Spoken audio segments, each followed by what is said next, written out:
What's going on, everybody? You're watching Knicks Now by Chat Sports. I'm your host, Marshall Green. Not at the studio today, but still wanted to get you guys a video as some injury news and some good injury news is coming out for the New York Knicks surrounding OG Anunoby and Josh Hart. But first, I got to make sure everybody watching is subscribed to the channel. We tell you guys we're going to get you free, informative, entertaining content no matter where we are and no matter what we're doing. And when injury news comes out for a big-time Game 7, we're going to stop and we're going to get you guys a video. So if you could, please hit that subscribe button. Alrighty, let's start with Josh Hart, who left the game yesterday in the blowout loss to the Indiana Pacers. He officially does have a strained abdominal muscle, and there was a lot of thoughts of, is this injury going to get worse overnight? Well, he is officially listed as questionable, and reports are coming out from Shams Charania that Josh Hart is going to try to give it a go for Game 7. There was a lot of doctors on Twitter last night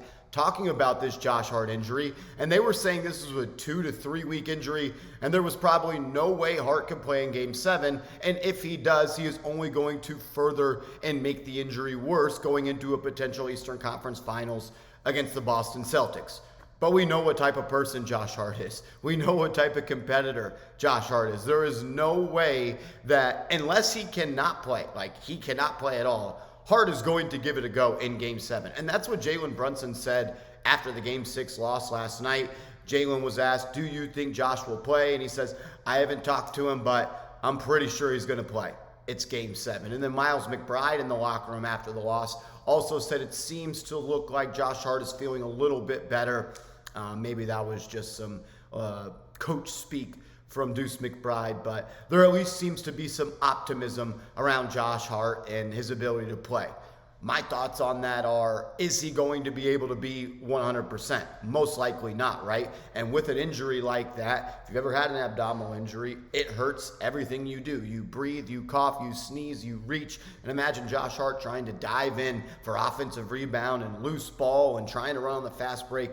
He's going to be hobbled, but he's a competitor, and I'm sure he's going to leave everything he can out on the floor, and that's why I always got major love for Josh Hart. Some other great injury news for the New York Knicks. OG Anunoby has not played since Game 2 of this series, got hurt late in that third quarter. He has been ruled out 24 hours before tip-off for every single game of this series, but he has officially been updated to questionable. So he goes from out to questionable, and look, it's Game 7. I'm sure OG is going to do everything he can, like Josh Hart, to go out there and compete and help this team move on to the next round.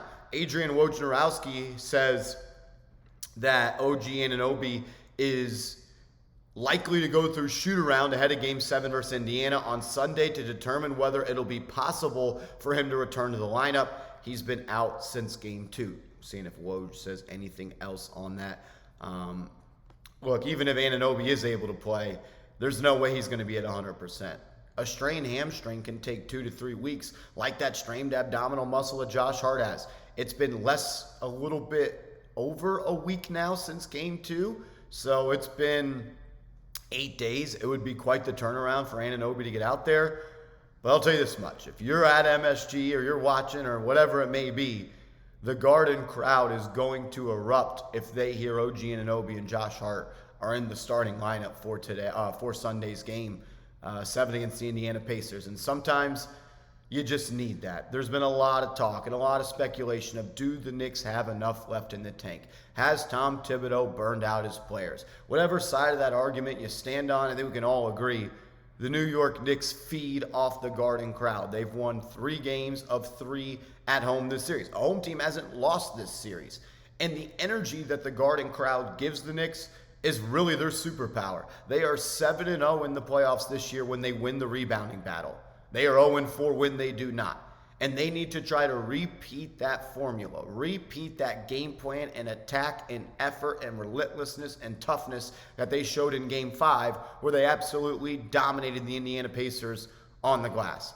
It comes down to a very simple formula for the New York Knicks to win playoff games at this point with the bodies that they have available to play.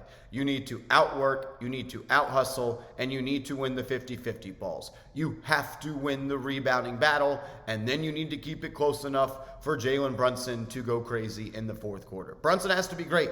That's the only way you're going to win games at this point. Brunson be great, and you do all the little things, and we win the rebounding battle. I'll give you my keys to victory and official prediction around the corner. Josh Hart, though, questionable for Game 7. Sounds like he's going to give it a go.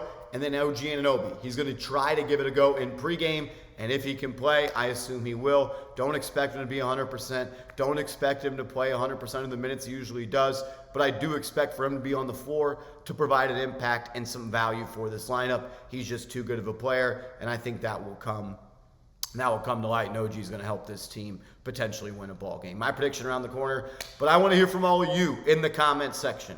Who do you got for Game 7 at the Garden, the world's most famous arena?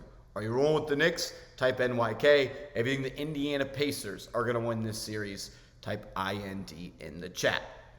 So my number one key to victory is the rebounding. We've already talked about that. Number 2, it is Jalen Brunson, and we talked about that a little bit, but that goes without saying. We know that this Knicks team is going to go as Jalen Brunson does. And to be quite honest with you, if Brunson does not have a phenomenal game, this team really is climbing an uphill battle.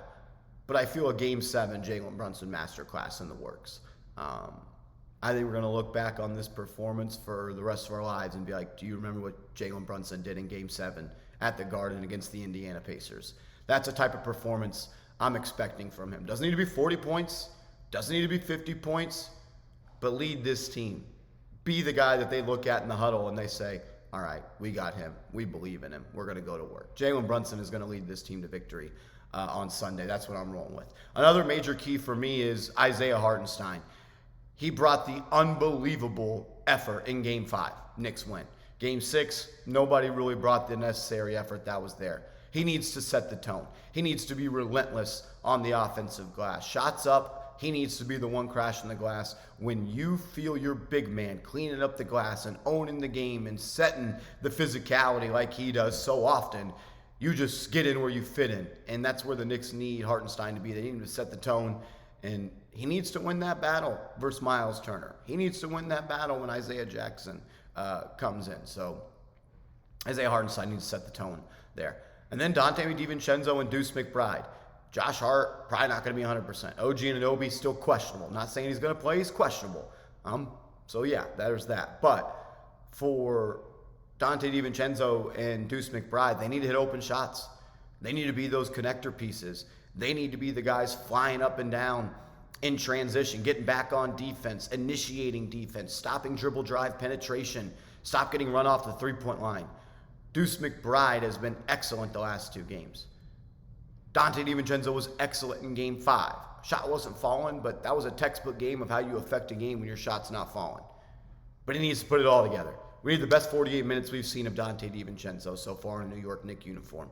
And these are the type of moments he lives for. We all remember the national championship performance. He said after the Game 6 loss, "This is why I signed with the New York Knicks." Donte DiVincenzo is a big-time player in big-time ball games, and he needs to set the tone. He needs to get the Garden crowd on their feet. Knock down a couple of threes in the first half, get out and run, play transition defense. You need Donte and Deuce to bring the energy and honestly give you some scoring juice as well, especially if they're going to double up and load up on Brunson like they did in Game 6.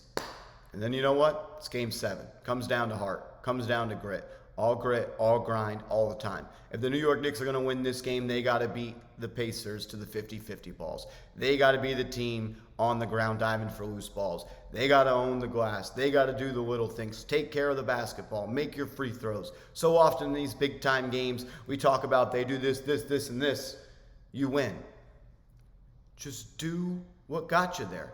Do what got you there. You've won every game in this home series. You should have won a couple in Indiana, and I bet they're feeling the same way as well. But none of that matters. You got 48 minutes to get to the Eastern Conference Finals for the first time since 1999. If that doesn't fire you up, you're probably in the wrong profession, and I know they will. I've got the Knicks winning this game, even if they don't have Hart, even if they don't have OG Anunoby. This team has fought through adversity all season long. You could have quit when Robinson went down in December. You could have quit when Randall went down. You could have quit when OG Anunoby went down. You could have quit when OG came back and then went down again. You could have quit when Randall's season was officially done after 3 months of rehabbing. Then Bojan Bogdanovic gets hurt in the playoffs. Brunson has a hurt foot. Josh Hart is hurt. OG leaves in the playoffs. Mitchell Robinson done for the season. So many times adversity has been placed in front of the steps that the New York Knicks are trying to walk, and they've fought through it. All this team has done all year is fight. They've picked themselves off the mat time and time again. And I think they're going to do it again in Game 7. Garden is going to give them the juice. They're going to fight. And even if, we know what, no, I can make one prediction I'm confident in. They're going to fight. I don't think this is going to be a blowout. I don't see it. Win or lose or whatever happens, I know this team is going to fight because that's in their DNA. I got the Knicks winning in Game 7. We'll be live on the channel, so subscribe, turn the notifications on. News of the day, Josh Hart questionable with that strained abdominal muscle, and OG Anunoby upgraded from out to questionable for Game 7 with that hamstring injury. If you made it this far in the video, give me an LGK in the chat and hit that thumbs up icon.